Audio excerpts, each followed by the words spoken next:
it, Landi? You can. Awesome. I'm afraid I can't do the full screen version because then it messes with my Teams for some reason. Okay. So is it readable for you all? It is? Good. Yep. All right. So we're going to talk about strategies for online learning. Excuse me. There we go. So get a couple of different sort of categories here. Come on. So the first thing we're going to talk about is how to creating a study schedule for yourself. A number of you said that routine or organization was something you're concerned about or needing help with. So this is for you. So the first suggestion we have for you is to find yourself a study space.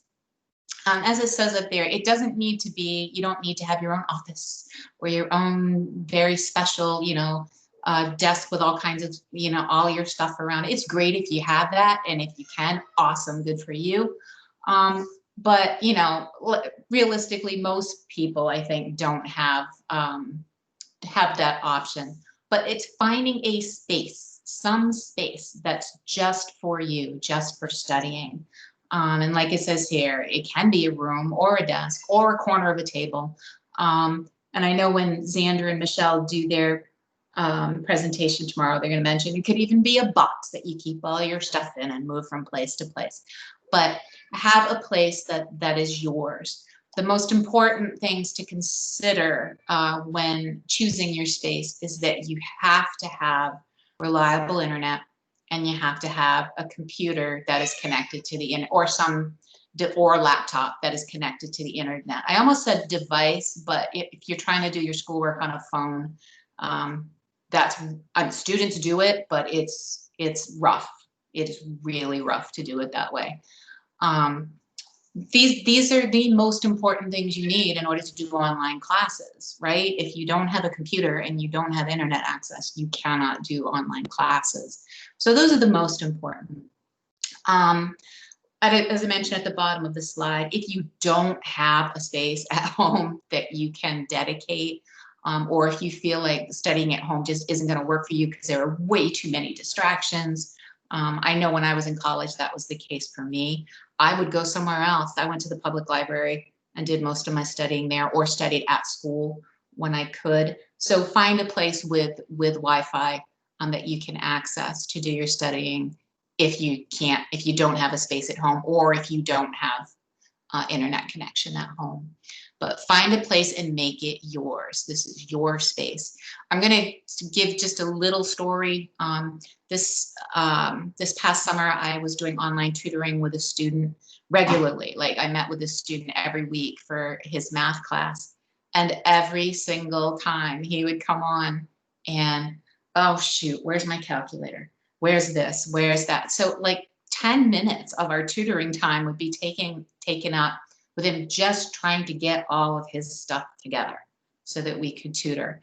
That really knocks the winds out of your sails when you're sitting down to tutor, to have to spend all that time looking for your stuff. So it is important to have a place for your studying stuff. All right.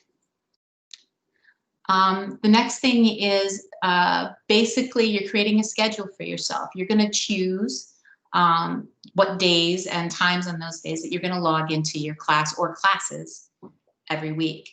Many of you said that organization and routine were big needs for you. And this is important. It's not like going to live classes where okay, on this day at this time, I have to be in this place and go to this class and listen. Most online classes, I'm not going to say all, some do have a virtual component where you do have to log on at a particular time. Most of them don't. So it's very much up to you to decide when you're going to do this work. And I know that just having this blank canvas in front of you, okay, I get this work to do and somehow I need to figure out a way to do it all and do it all well. That can seem pretty daunting.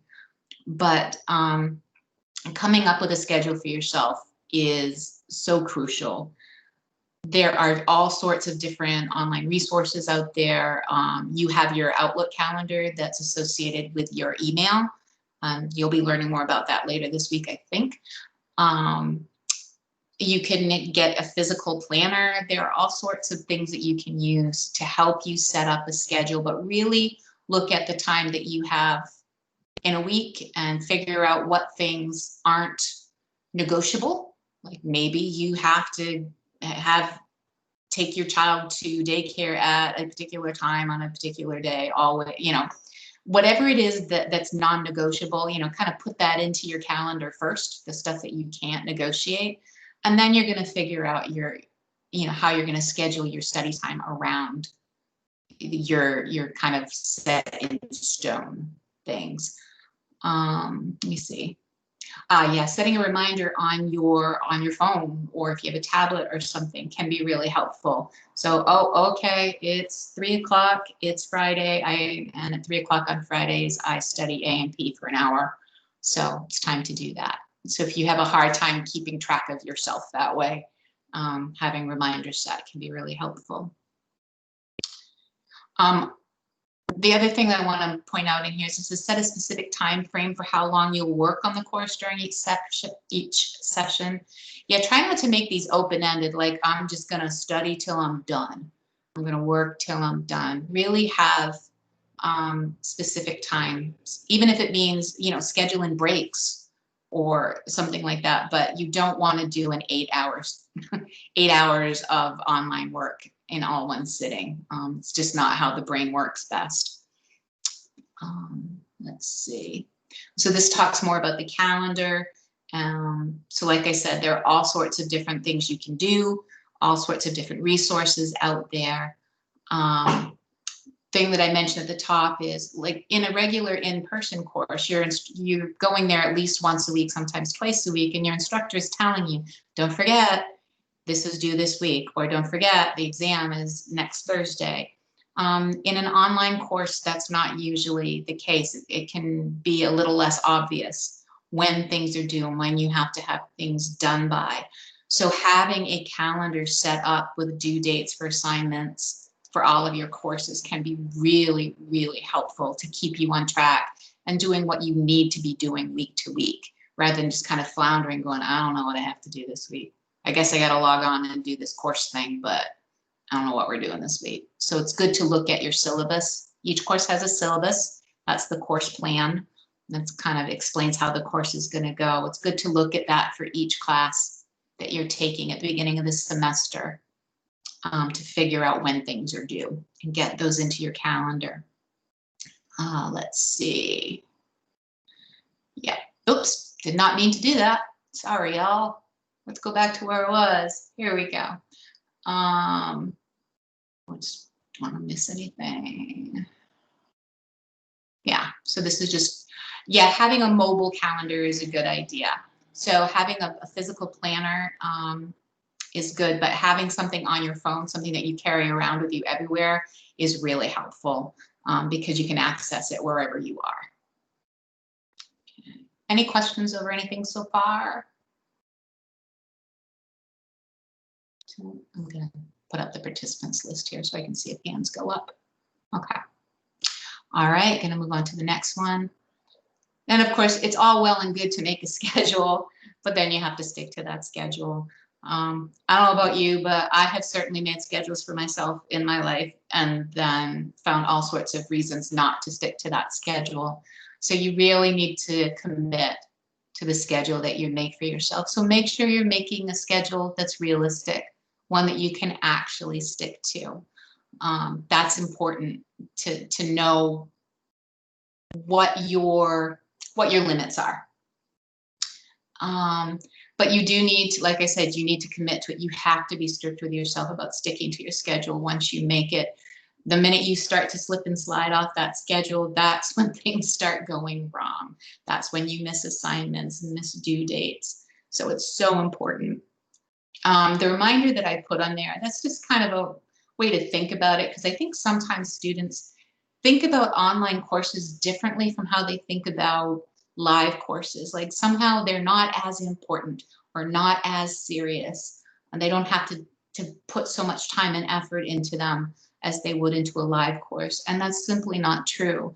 Online courses are worth the same credits. They cost you the same amount of money as live courses do. And the grade you get in them is going to affect your GPA the same way that a live course would do. So don't kind of fluff them off, or it's very, very easy to do that with an online class where there's no requirement for you to be present. So that's just something to always stay mindful of, you know, that you need to continue to take this course seriously through to the end and stick to your schedule. All right, so that's kind of having a place to study and a schedule for studying. So now we'll look at how you work with those online materials. So I do understand that not everyone has a printer. If you have access to a printer, printing out things can be very helpful to people. Even though we say we're a society that's going paperless, and the younger generation, they don't, they're used to doing everything online and on screen. That's not been my experience at KVCC or with students that I work with. People still very much like to have a paper copy of something to look at and refer to. And if you're one of those people there, print to your heart's content, print away, print anything. I personally, if I have to read something that's lengthy, I'm going to print it out because that's easier on my eyes than looking at a screen. Okay. Print out the course schedule and the syllabus that I mentioned. Those are available in every single, they should be available in every course you take online. Those are kind of your blueprints for the course, how it's going to go. So have a hard copy of that somewhere. It's also good to save those. If ever there's any sort of dispute over a course or a grade or anything like that, having a printed out copy of the syllabus is an excellent thing to have. Now, things you need to study, like I said, for me, reading something lengthy, I want a paper copy of it. If it's a short paragraph, I'm okay, I don't need to print that. It's whatever you need to print out that's going to make you comfortable, make you feel less anxious working with the material. Excuse me. It also gives you the opportunity to make marks on it. If you're reading something on a computer screen, unless you have a special program, you can't really do anything. All you can do is read it. But having a paper copy allows you to do something with it. And doing something with material is a much better way to get that material embedded into your long-term memory than just reading that material. So it allows you to make notes and highlight and all sorts of things. Do that. Also, when you're studying for a test, it can be really easy if you're on your computer studying to, look, I got an email, I'm going to go check that out. Or, I got a notification from this app, I think I'm going to go check that out. Or I'm just going to pop in on Facebook for a moment and check that out. Trying to study with a computer with internet access right in your face can be challenging and very distracting. So having those materials printed out can be really helpful because you can take it away from your computer and study someplace else. If you're a person who actually prefers reading material on the screen, this is just a consideration. Investing in some sort of reading device like a Kindle that isn't backlit, because if you're doing all of your work online, if you're spending hours and hours a day online looking at a screen, it can cause eye strain, having all of that backlighting. All right. Come on. There we go. Okie dokie. So another kind of myth or misconception is that, if I'm taking an online class, these are just online lectures. I don't have to take notes. I can go back and look at this anytime I want. Right? I don't need to take notes. Do you really want to have to go back and, read 2 hours worth of material again to find one piece of information, or listen to an hour-and-a-half lecture again to find that information? The answer is no, you don't want to do that. So take notes for online lectures just like you would if you were sitting in that classroom listening to the instructor. Okay, take notes, use pen and paper. Yes, you can type notes. but plenty of research has gone into it, and actually handwriting your notes helps you to remember the information better than typing. Organize your notes, you know, use headings, especially putting dates at the top of the page and like major topics or something like that, so you can find what you need more easily when it's time to study. And then just write down the major ideas and things that help you to better understand them. What I think is great is if you can mark, if there's something in particular that you're taking notes on and you want to really be able to go back to that. If you're watching a lecture video, they're always time stamped. You can write down in your notes what time on the video to go back to hear that over again, or to see that material over again. Or if it's, you know, a PowerPoint presentation online, mark down, oh, this was on slide number, whatever. So just some tips for how you take those notes so that you can go back if you need to. Let's see. Yep. Okay, I think that's everything I have to say on there.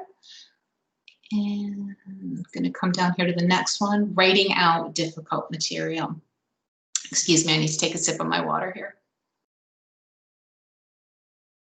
Okay, so let's say that you're studying, I always use A&P just because that's something that a lot of students come to me for, but this really applies to anything, any course you could be taking. But let's say you're studying for A&P and you have to learn this complement cascade for how your body fights an infection. And it's very complicated. It's a complicated thing. If you're faced with something that's difficult or has a lot of steps or is very complicated, write it out. Just because you're online doesn't mean you can't write, you know, with pen and paper. Absolutely write it out. Write it out. Anything that you have to memorize, like I said, that long cascade that you have to learn in A&P. And that's helpful no matter whether it's a live course or an online course. Writing out difficult concepts, writing out things to be memorized can help to cement it in your brain. Let's see. Copying and recopying notes is actually is an effective tool that a lot of students who are, whoops, sorry, here we go again. Sorry about that. Here we go. That a lot of good students who are typically good students do without realizing that this is a great technique. This is a strategy that works really well.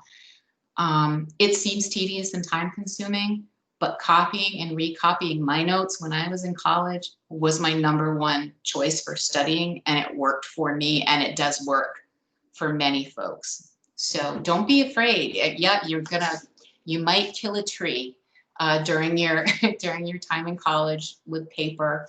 And no, please know I say this as a huge conservationist, so I'm not just saying it lightly, but there are times when paper is necessary, and don't be afraid to write as much as you need to write.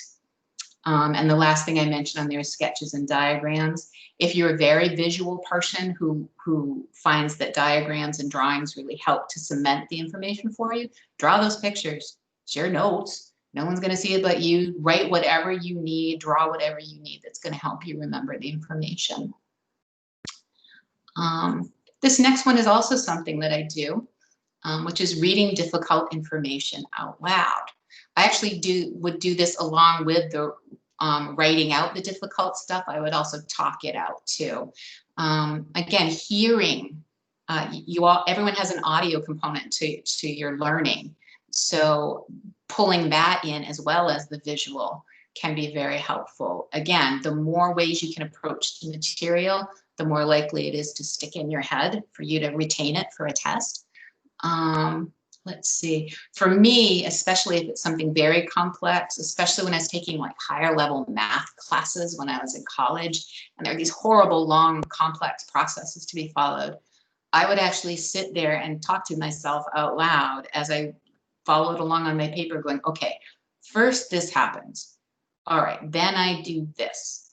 And really making it clear for myself, do I understand this or don't I? Because if I couldn't do that, if I couldn't like recite the whole thing out loud and make it make sense, then to me that meant, okay, I don't really understand it. I need to study more. Okay, any questions before I move on to the next section? No hands. All right, so I've told you you need to study.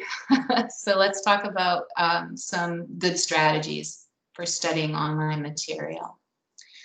So I've already mentioned distractions, but it's a biggie. And I can tell you I am just as vulnerable to this as anybody else. I've learned this after we switched to this all online format. It's like, wow, I'm really a sucker for online stuff.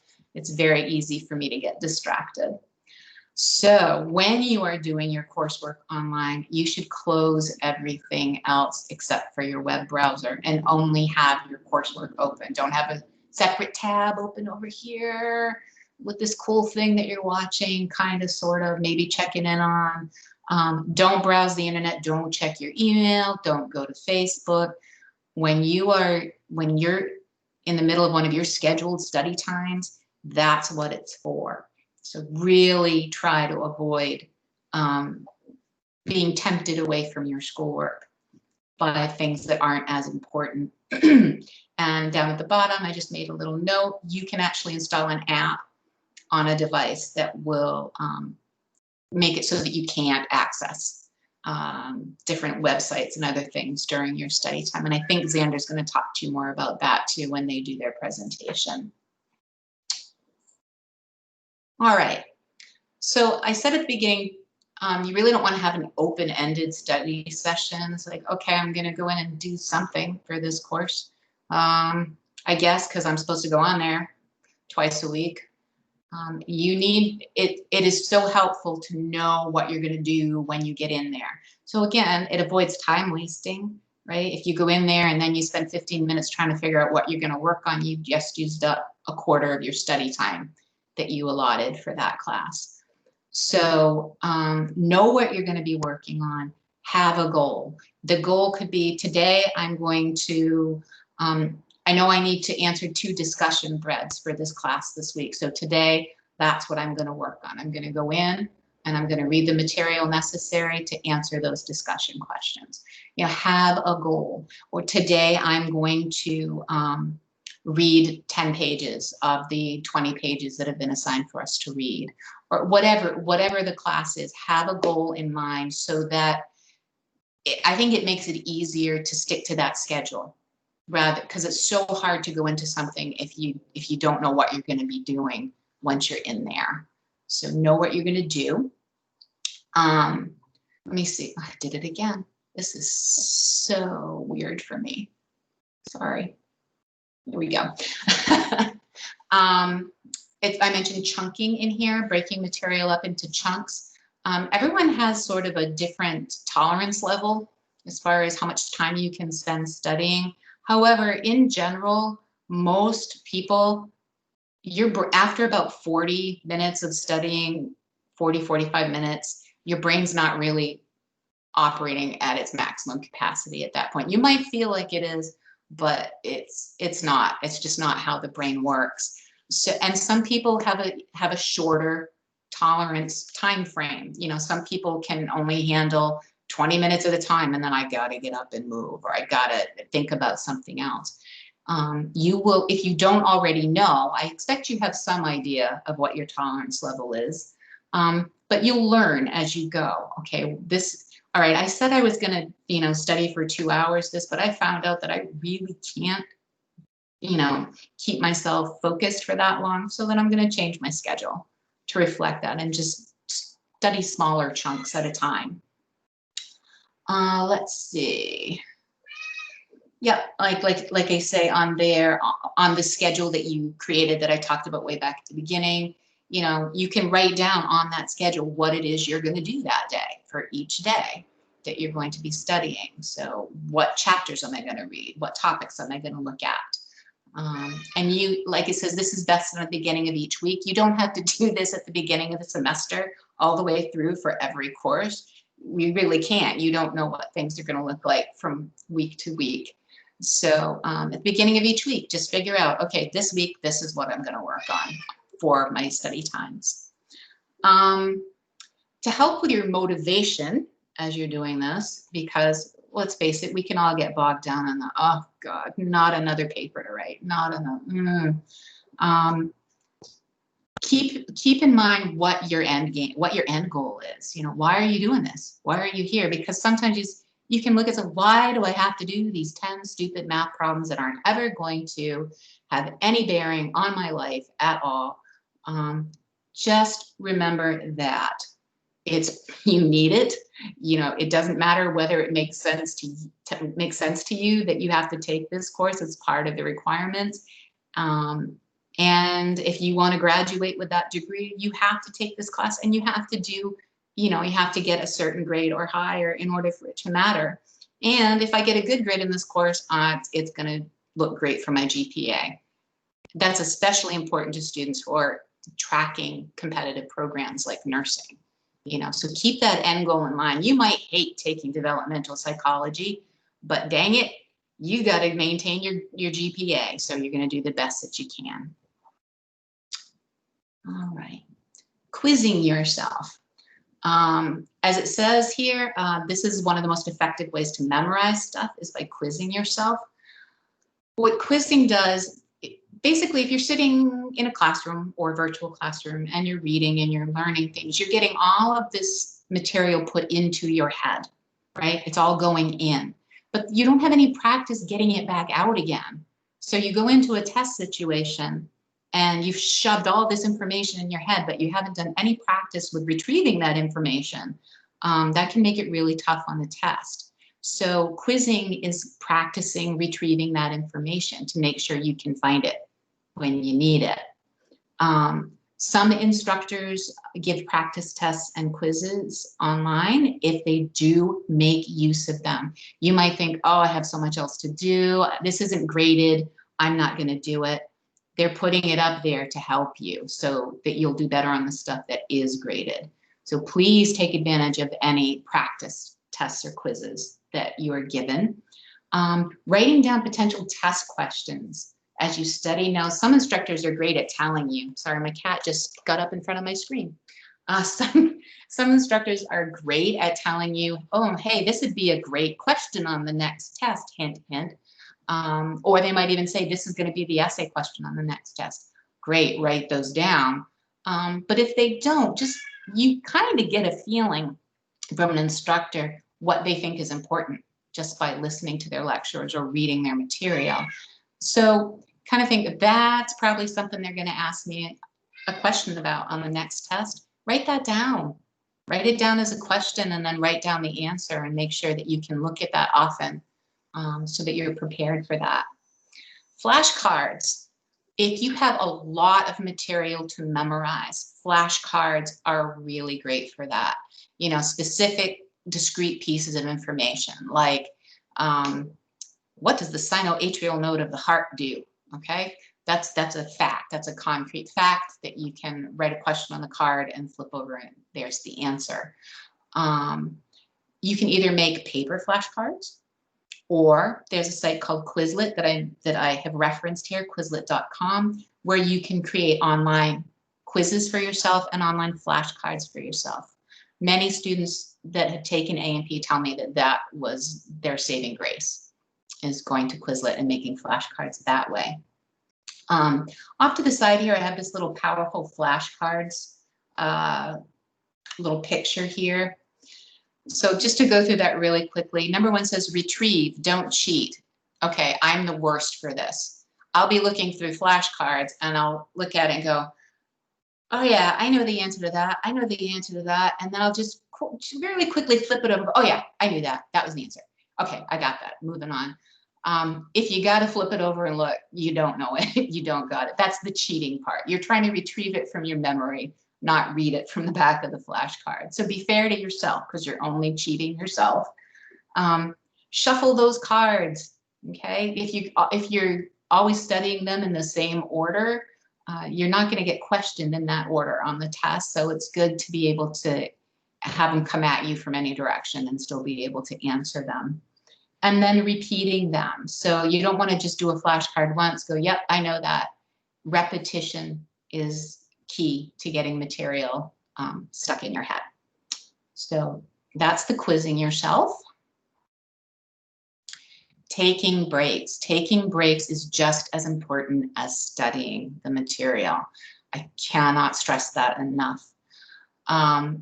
The general rule of thumb is take a 10-minute break every hour. So in other words, you study for 50 minutes, 50 minutes, and then you take a 10-minute break. During that 10-minute break, don't just sit in front of your computer some more. Okay, I'll take this 10-minute break and I'll check my email, or I'll take this 10-minute break and I'll check out Facebook. Get away from your computer. Doing all online courses, you're going to be spending so much time in front of your computer. Your mind and your body need to get away from it for those breaks. Those breaks are very important. So do something that makes you move, whether it's do a load of laundry if laundry needs to be done, or take a quick walk down the street, down to the end of your street and back, whatever. Do something physical. It gets your blood flowing, it gets the oxygen flowing to your brain, and it's going to help you when you sit back down at your computer in 10 minutes to be more effective and to learn better. Let's see. Oh, while you are studying, so you are sitting in front of that screen, looking away from the screen often, and this is something I'm bad at too, really reduces eye strain. I found since we've gone to this all online way of doing things that I need to start using eye drops at night because my eyes get really dry and strained from looking at the computer all day. I know what I'm supposed to do and I forget to do it. So I'm sharing this with you, looking away from the screen. So look, and something that's a different, like a distance away. So your screen's right in front of you and your eyes are focused on this thing that's like a foot or two away from you. Look up, look off to the side, look at the wall across the room from you, look out the window. It only takes a few seconds, but look away from your screen and look at something else. It's much better for your eyes that way. Stretching and shifting. Anyone who works with me or been online with me for a while knows that I'm constantly moving and shifting in my chair. That is going to help you as well. Moving is going to keep less likely to make you all achy and stiff from sitting all day. Sorry, lost my train of thought again. And again, moving around gets your blood flowing and gets the oxygen flowing to your brain. And the last one is drink water. I'm getting better at that. I'm still not perfect at it yet, but I'm getting better. Have something, have liquid right there in front of you and drink it. Staying hydrated. Again, just like getting enough oxygen, your brain needs fluid in order to work at its best. So you have to keep it full of water. All right, and we have one more slide left. Okay, so this one is about how to get help from your instructor if you find you're struggling. So first of all, I will say that oftentimes, I think any of our TRIO staff can relate to this. We'll have students email us or ask us, I don't understand what my instructor wants from me from this particular assignment. And neither do we, because we're not in the class either, and we're not the instructors. Sometimes it's an assignment that, many students have come to us for help with in the past, and we know what's expected, but we're not the instructors. We are happy to help you with your work, but we don't necessarily know what the instructor is really looking for either. So if you have a question like that, you need to ask your instructor. And that's scary for most students, reaching out to your instructor. I think as students, we tend to see ourselves as somehow, the instructor's way up high and we're way down low. They're somehow above us. They're humans and we're humans. And if you need help, if you need to know what's going on in a class, then your instructor is your best resource for that information. So as it says, most instructors will tell you in their syllabus how they want you to contact them. Some will say, please use my KVCC email. That's the best way to contact me. Others might say, use your Brightspace email. That's the best way to contact me. So make sure you know from reading the syllabus how your instructor wants to be contacted. Okay, that goes a long way towards getting the instructor's attention and getting the response that you want from them. If while you're studying, like I said, if you come across something that you don't understand or you don't understand the assignment, like what am I supposed to do, contact your instructor. Don't hesitate for a second to do that. That's your job as a student to understand what you need to do, and it's the instructor's job as the instructor to help you understand that. So when you're contacting your instructor, you're both doing your jobs. So don't ever be afraid to ask your instructor for clarification if you don't understand.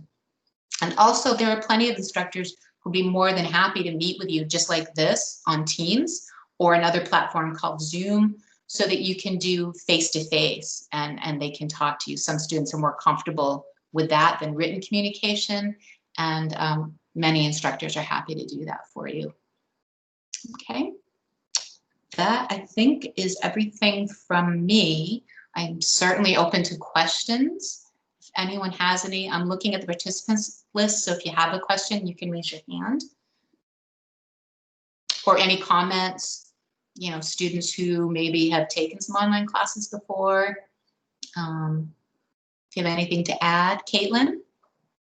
I just want to add two things. One is the reach out with instructions on questions. So I was one of those that was nervous to reach out to my instructor. So last spring was my first semester. So I was nervous to reach out to her, and I was struggling with a few assignments. I muddled through them, and I didn't get the grade that I was striving for. But, you know, still passed it.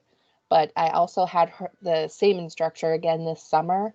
And I was like, you know what? I'm not going to put myself through that again. I'm going to, you know, muster up the courage. I'm going to reach out and ask for help and say that, you know, let her know what was going on. And I did. And I ended up with an A in that class this summer. So it really is important. That's a big piece. And I was one that was afraid to talk to my instructors about different things, and they all understand. They all know where you're coming from. This isn't anything new to them. They're not some big mean teacher with a ruler in their hand, and they're not gonna like slap your wrist.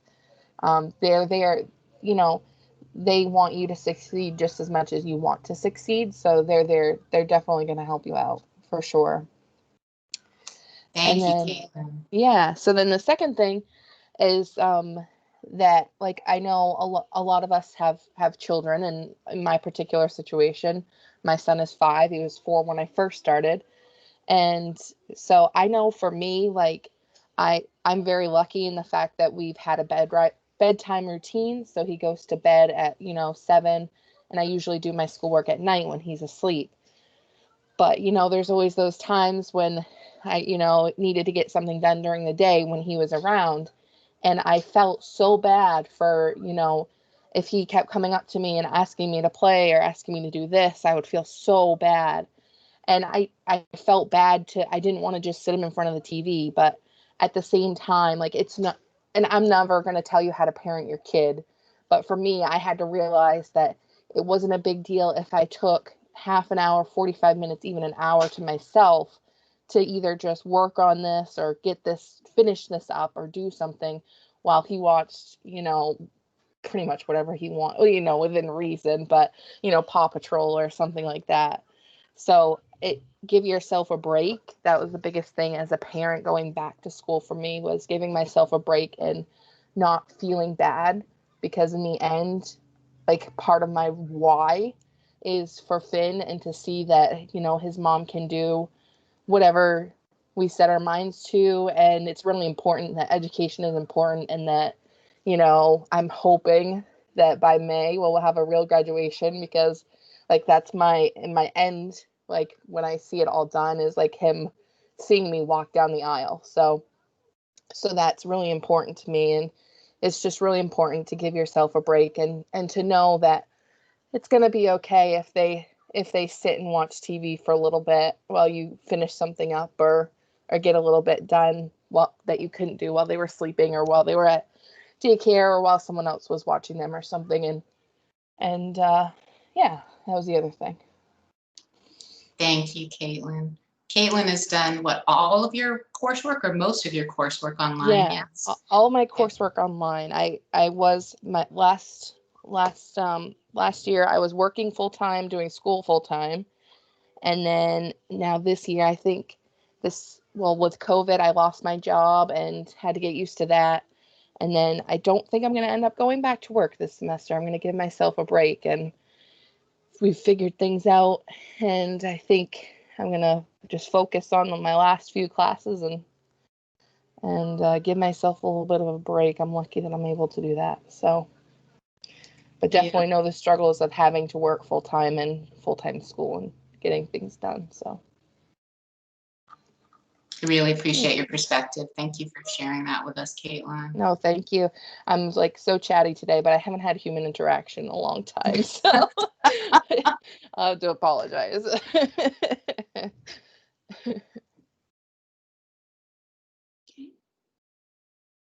Does anyone else have a question or comment? Landi, I first want to say you did a wonderful job. Thank you. Your PowerPoints are tight. Yeah, I agree. Yeah. One of the strategies that I just wanted to mention is some students find it very effective, especially studying anatomy and physiology, to make copies of some of those diagrams, and you can slide them into protective page protector sleeves and use markers to kind of trace the blood flow of things, or even fill in crosswords, things of that nature, helping you to learn the vocabulary. And I normally have that stuff that I'm just like handing out as students are popping by. And unfortunately, we're not working like we normally do. So I wanted to bring that up, that oftentimes students might be borrowing books, renting them, but you can photocopy your books and be able to use those page protectors so that you can kind of test and retest yourself. So I wanted to mention that. Thank you. Good point. Especially helpful in A&P, where in lab, for lab quizzes and tests, you often have to label diagrams. So it's a good way to practice doing that.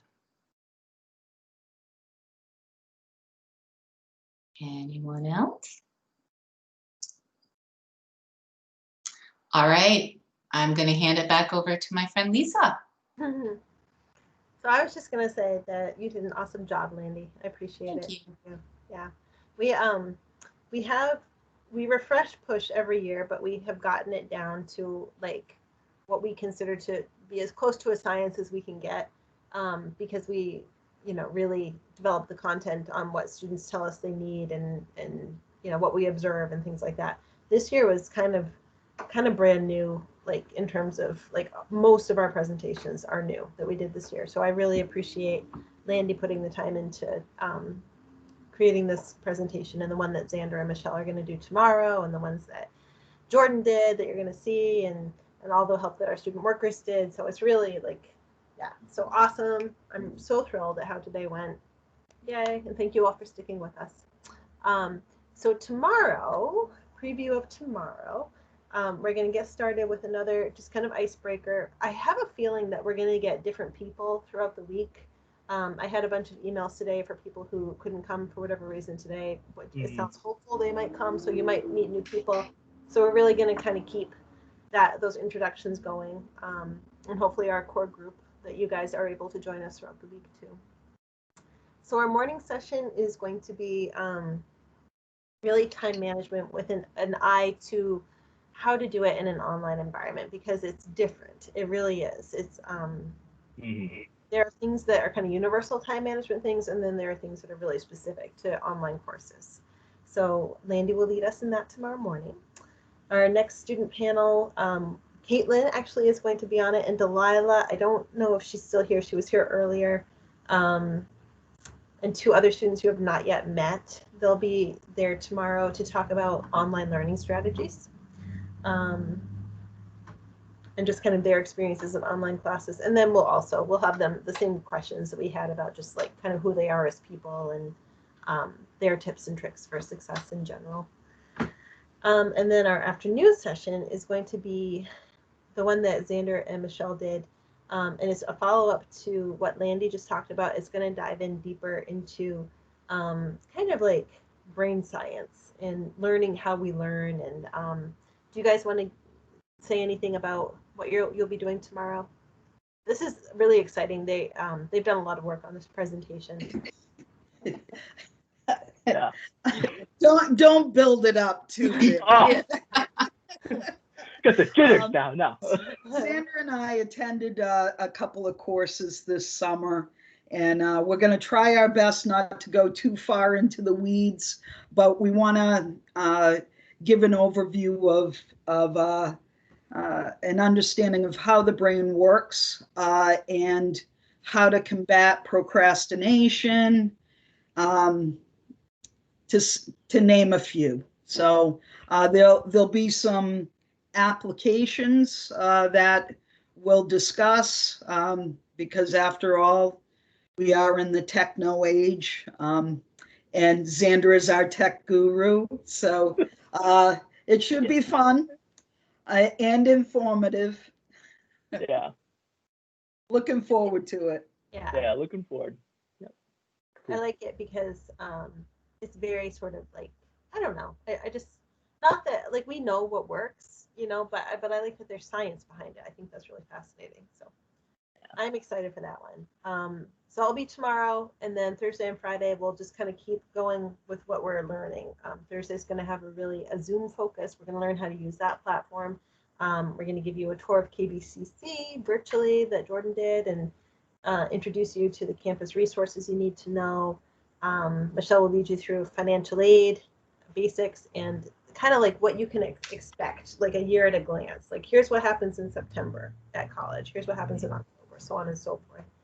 And then Friday, well, anyway, it's a whole week full of fun for you that I think is really going to set you up for some real success starting college. Yeah. Any questions before we let you go for the day? Hi, Finn. What do you say back? Hi. Hi. I saw the picture of you eating a donut. It was awesome. What kind of donut was it? Frosting cream. Ooh. Good donut. That's my favorite donut too. Oh, Leslie, were you saying something? You're muted. All right, awesome. Well, thank you. You guys did an awesome job. I really appreciate it. Hopefully, the sessions weren't too long. We tried to really focus on what we're learning about the ways people are able to take in information in an online environment are kind of like focused with a break, So not like, you know, a day-long extravaganza where we're just sitting in front of our computers for 8 hours. So hopefully that worked. And well, before I forget, I will send you, hopefully you all did the survey that I sent you last night about kind of like how you're feeling about starting college. I'm going to send another one to your KV email. Trying to think about how I want to do that. It's a follow-up survey because I'll have to look at the chat to see who was here today. But be on the lookout for that. And Richard, do you have a question? No, I have a comment. I just wanted to thank you all for your wonderful knowledge today. It's been great learning what I could get in. So thank you. Yay. Thanks, Richard. Hey. I want to thank all the students who spoke up and my student workers for monitoring the chat. I mean, like that's huge. Thank you so much. You guys are fantastic. Hats off. Yeah, makes my heart happy. I'm glad I'm still considered a student worker. Yeah, you're not. But I love it. I thought about Xander for the longest time too. Anyway, no. No, I love it. I like, it makes me feel, you know, normal. Useful. Yeah.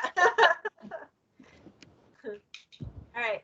So we'll see you guys tomorrow morning. If you have questions, email us. And you, like I said, you can stay in this online format for as long as you want. You can keep the text thing. You can just stay in the video if you feel like. Stay open. All right. All right. All right. Great evening. Bye. Bye. Hi, guys.